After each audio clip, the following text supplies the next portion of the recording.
All right, so diving back into the foot. When we talked about the foot, we really started talking about changing some of the movements that we already did in terms of working on the foot strength.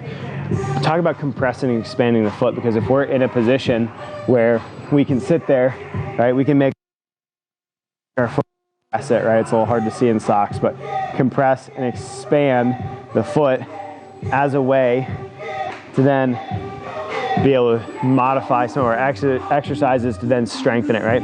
When we look at, let's say, squatting, right, which we're gonna go over a little bit more in depth in the coming weeks, being able to understand, I wanna create a tripod foot where I've got outside of my foot, ball of the foot, gripping the ground with my toe and my heel. If I were to squat, I want that full contact with my foot in order to create a stable base, right? Well, that's gonna train some of that expansion, right? When we look at the arch of the foot can literally grab the floor, right? And there'll be a video in LMS for that.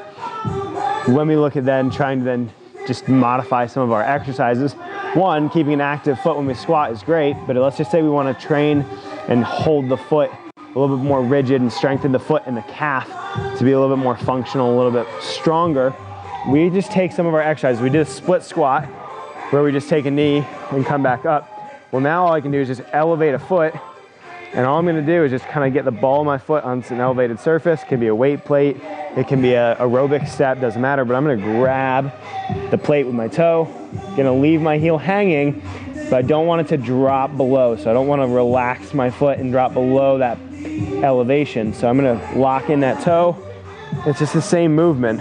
I'm going down, going up. Now, if you've got a lot of hip flexibility and mobility, we can start to then go a little closer, all right? And then we can start to just spread out, just depending on what your needs are, okay? Just like our movements, the lunge and the split squat, we can take those, we can put a dumbbell in each. If you feel really strong, you can put it with a barbell.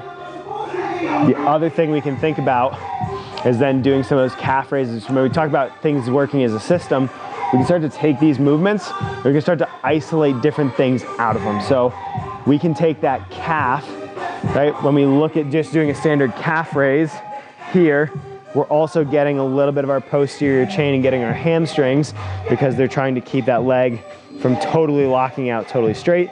And they kind of tie, right? Our gastroc ties in right behind our hamstring, kind of makes this weave behind the back of our knee. So we can start to isolate some of these movements out. We didn't actually go over this one in class. So go through and isolate the calf and the gastroc a little bit more by going in a flexed position, a flexed knee position. So when we talk about length in the bicep, right? So basically this standard calf raise is a full length variation. Well, I'm gonna shorten up the calf, and we can do the same thing. We can just dangle that heel, and if you want, you can just hang it, right? You can do this seated, or you can just do it from a split squat position.